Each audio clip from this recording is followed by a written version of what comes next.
Look at your tomato plants right now. Look closely. Because somewhere on those leaves, on the underside, along the stem, near the soil, something is eating what you grew. Aphids, whiteflies, spider mites, hornworms. And right now, your instinct is to go buy something. A spray, a bottle, a solution designed by someone who profits every time you have this problem.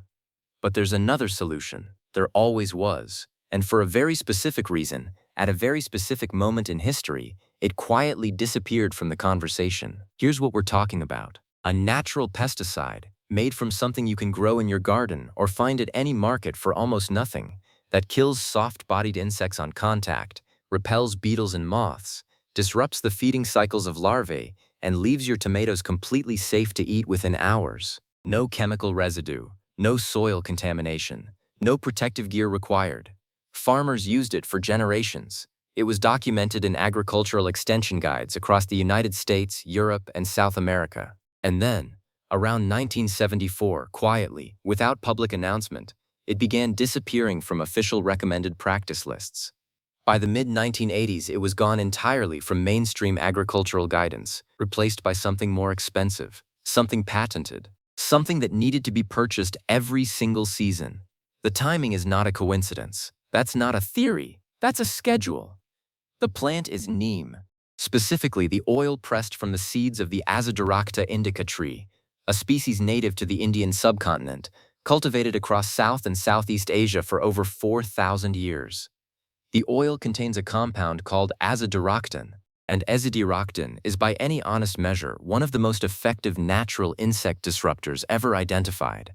It doesn't just kill insects, it confuses them. It interrupts their hormonal systems, it makes larvae forget to eat, it makes adults forget to reproduce. It works at concentrations so low that beneficial insects, bees, ladybirds, predatory wasps, are largely unaffected when applied correctly. The pest dies. The ecosystem around the plant stays intact. You've probably seen NEEM mentioned somewhere. A natural health website maybe, a garden forum. But you've likely never seen it recommended with the confidence and authority it actually deserves, because the sources that used to do that recommending stopped recommending it a long time ago. In India, this is not hidden knowledge. It never was.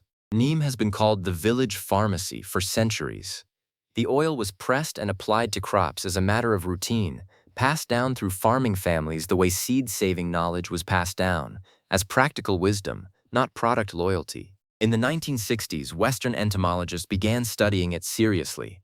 The research was compelling. Field trials showed pest control rates comparable to synthetic alternatives, with none of the ecological damage. Papers were published, interest grew, and then the market made its move. When a substance cannot be patented, because it's a tree, because it grows freely, because its active compounds exist in nature, it cannot be owned, and what cannot be owned cannot generate the kind of returns that justify a modern agricultural business model, so it doesn't get promoted. It doesn't get subsidized. It doesn't get recommended by the systems that eat, breathe, and function on the revenue of patented chemistry. The world didn't forget NEEM. It was nudged past it.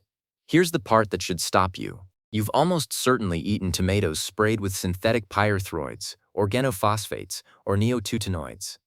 These are the standard sprays. These are what commercial tomato growers use. They are legal. They are widely approved. They are also toxic enough that most of them carry mandatory re-entry intervals, meaning the farm worker who sprayed them is legally prohibited from entering that field for a certain number of hours after application because the air itself is unsafe.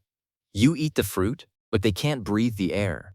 That is the product you were steered toward when NEEM was quietly shelved. Now here's how you actually use it.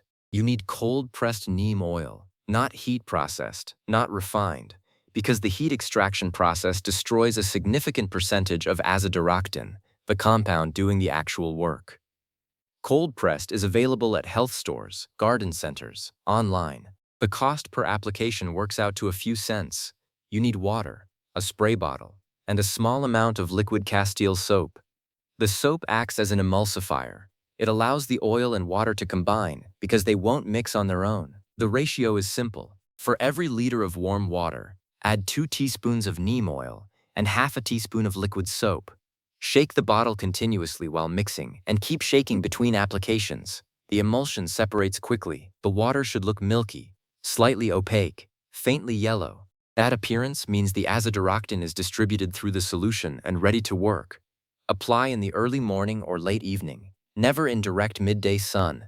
The oil degrades quickly under UV light. That's actually one of its virtues from an environmental standpoint. It doesn't accumulate, but it means you need to apply it when the sun is low.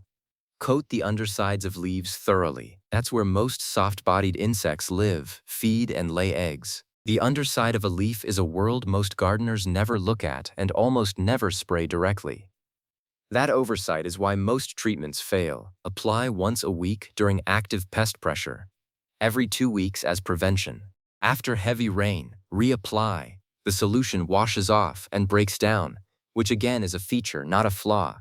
You are never poisoning your soil. You are never accumulating toxicity. Each application is complete in itself. One thing most people get wrong is treating it like a contact spray and stopping there.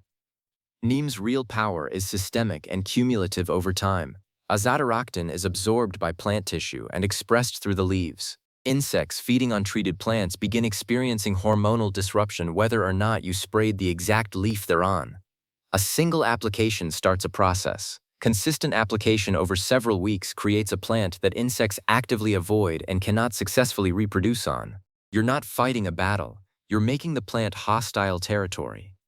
Another common mistake is using heat-processed or refined neem oil, which smells milder and is cheaper and will do almost nothing useful. The characteristic sharp, slightly sulfurous smell of cold-pressed neem, the smell that makes people wince when they first open the bottle, is the smell of azadirachtin. That smell means it's working. If your neem oil smells faintly of nothing, you've been sold the husk. Results on tomatoes specifically are striking. Aphid colonies collapse within 4 to 5 days of consistent application. Whitefly adults leave and stop returning. Spider mite populations, which are notoriously hard to control with anything, drop significantly because azadirachtin disrupts their molting cycle. Tomato hornworm larvae, which can strip a plant in days, stop feeding and eventually die without reaching the adult stage. And through all of this, the tomato plant is untouched. The beneficial insects that pollinate it are untouched. The soil biology beneath it is untouched. The Aztecs knew plants in the nightshade family, which includes tomatoes, needed protection from specific insects and used companion planting and plant-derived sprays to manage them. The agricultural communities of southern India who grew their own crops alongside their neem trees never experienced the kind of catastrophic pest wipeouts that have become routine in industrial monoculture farming, because they were never growing in a vacuum and they were never dependent on a supply chain to protect their food.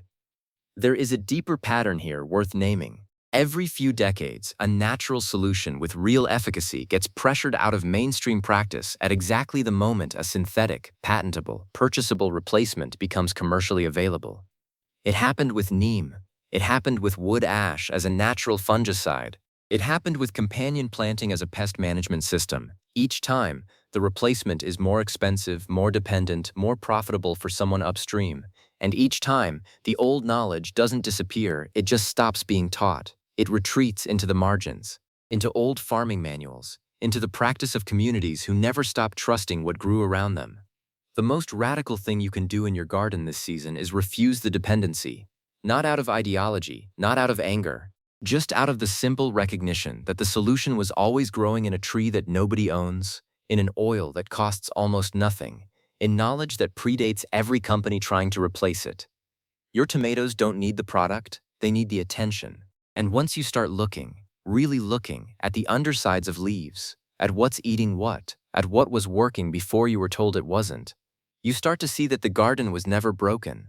The system around it was. If this changes how you look at what's growing in your garden and what's been kept out of it, you already know what to do next. Save the bottle, share the mix, and maybe, before you do anything else, plant a neem tree.